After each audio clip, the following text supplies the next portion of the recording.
Olá, essa é a aula 01 do mini curso de Python e nessa aula nós vamos estar pautando ambiente de desenvolvimento, com um fundinho na diferença do processo de compilação e de interpretação em programação, no caso.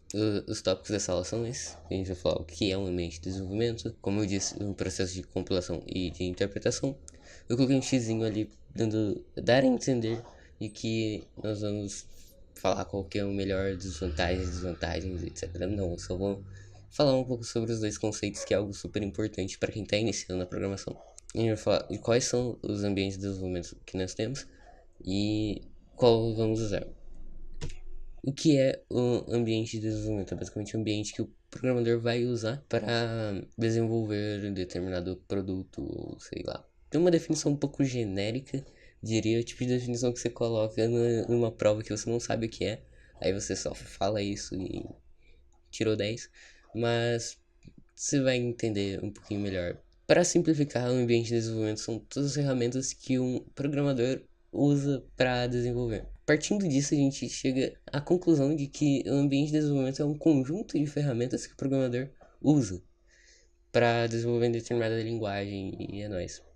Tá, dentro disso nós ficamos em dois conceitos, que é o de IDE, Integrated Development Environment, que traduzindo, perdão pelo inglês, mas isso traduzindo é ambiente de desenvolvimento integrado, que é basicamente você pegar todas as ferramentas que um programador usa e juntar, integrar todas elas e é nóis. E você tem uma ideia. É tipo, dá um exemplo da vida real. Você pega uma tesoura e uma borracha e cola elas com fita crepe. Você tem uma tesoura que também é uma borracha. Você pode usar essa. Você tem uma ferramenta que você pode usar para cortar e para apagar ao mesmo tempo. Olha só que incrível. Mas só que no caso da ideia, todas essas ferramentas fazem sentido estar juntas, né? Tipo, elas têm um propósito para lá. E a gente tem também a IDLE, Integrated Development and Learning Environment, que não muda muita coisa, para ser sincero, só muda a sigla e o learning, ele é exatamente a mesma coisa. Mas traduzindo da ambiente de desenvolvimento e aprendizado. É basicamente isso. Você só tem aprendizado lá, mas não vai mudar muita coisa. Enfim. Que é isso, a IDLE é no caso do Python, basicamente. Tá. Agora falando um pouco sobre o processo de compilação e de interpretação. Muita gente. Cara, essa foi uma das primeiras dúvidas e mais pertinentes da minha vida como programador, que já estende 5 anos, apesar de eu ser bem novo, e 5 anos são um período curto, né? O tempo é relativo, mas enfim. É uma dúvida que eu tive durante bastante tempo e sempre que eu perguntava pra alguém em algum grupo ou sei lá, a pessoa ficava meio hesitante em falar e é nóis. Tá, mas vai, o que é a compilação? A compilação é como se fosse um processo de tradução. Você tem um código-fonte escrito em uma linguagem e você traduz para outra linguagem.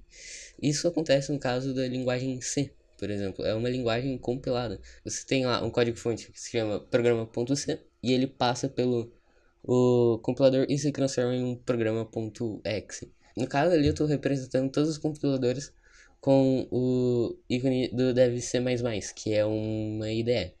Mas isso a gente releva e considera que é só um compilador normal, como o GCC e TinyCC, por exemplo. Tá, a gente tem um programa.c que passou para um programa.exe. A gente traduziu ele para virar um .exe lá que o sistema vai conseguir executar. A entrada e a saída que você tem nesse processo de compilação depende muito da finalidade para que foi criada o compilador. Tem compiladores que são criados realmente para traduzir o programa, tornar um programa executável, como é o exemplo do GCC, que compila C, e diminui o código. E eu não tenho certeza da questão de otimização do código, mas porque eu não estudei muito a fundo GCC e mais. Mas tem compiladores que não exatamente mudam a linguagem, mas eles podem só simplesmente retirar coisas do programa e otimizar e é basicamente isso. E no caso do C, ele transforma o programa em um arquivo executável que pode ser executado pelo sistema operacional. Já durante o processo da interpretação, a gente não tem um código que passa a ser outro, a gente não tem um arquivo que é traduzido ou transcrito para outra linguagem ou algo do tipo. A gente tem um código-fonte que é interpretado, tá aí o nome da interpretação, comando por comando.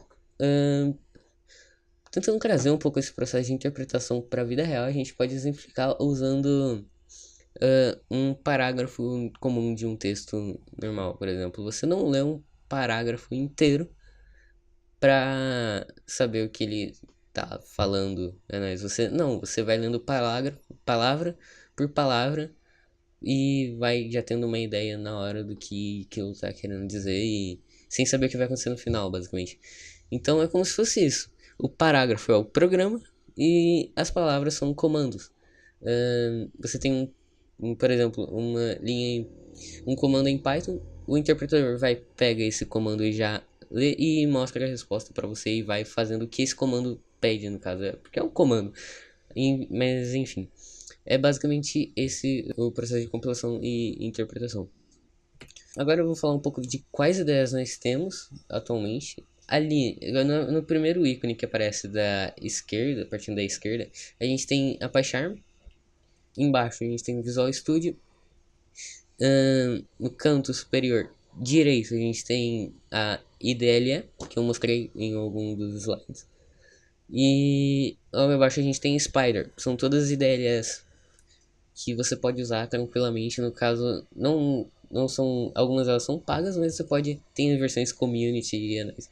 Eu não acho que tenha necessidade de você comprar uma IDE, uma licença de um programa. Uma licença de uma IDE, porque, cara, tem muita IDE gratuita que faz todo o trabalho, principalmente se você trabalha sozinho. Mas enfim, qual ideia nós vamos usar? No caso, uma IDLE que nós vamos usar no nosso curso é a do próprio Python que está disponível no site oficial, que é essa daí bonitinha. Eu gosto bastante dela. Ela é muito boa para programas pequenos, geralmente de um arquivo, mas se você tiver um programa um pouco maior, um projeto bem grande que vai envolver vários arquivos e diretórios, é recomendável que você use outra ideia. Mas para o nosso curso isso é mais que o suficiente. Digamos que ela não tenha as perfumarias de uma ideia com mais profissional. Tá, vamos instalar ela agora, minha nós. Por questões didáticas, eu vou estar instalando ela no ambiente Windows.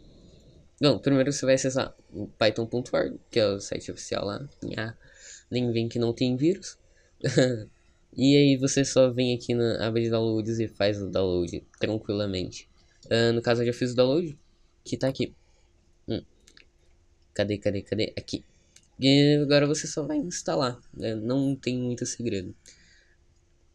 Mas o que eu recomendo você fazer durante o processo de instalação é você vir aqui e marcar essa caixinha add Python 3.7, no caso, que é a versão mais atual do Python.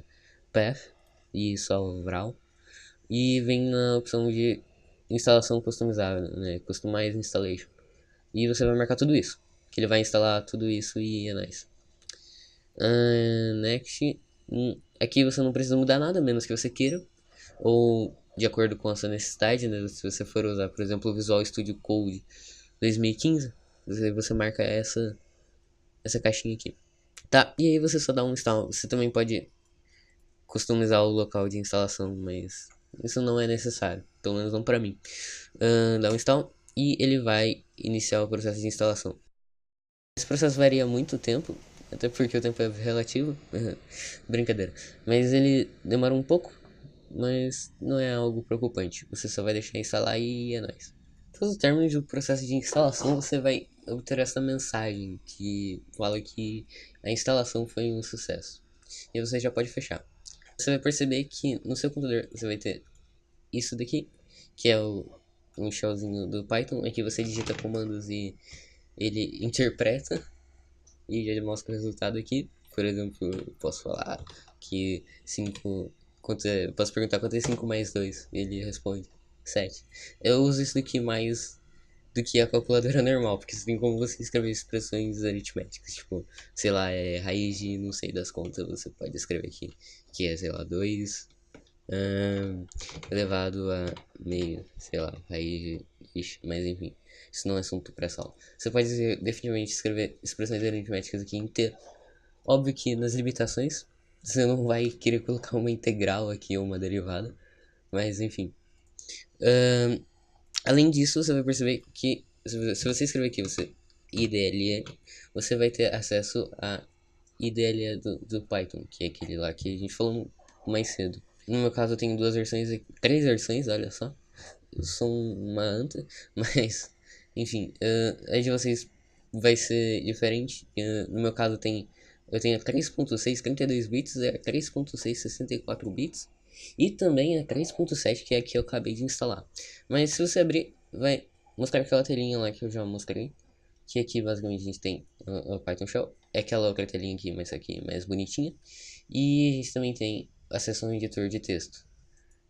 Como eu disse, é uma IDE. Na real, é uma IDLE um pouco mais simples, bem limitada assim, mas é mais do que necessário para o nosso curso. Eu não expliquei esse processo no Linux, porque ele já, a maioria das bases de distros e distros também vem com o Python instalado como uma dependência, né? Então você tem aí o seu Nano e o interpretador.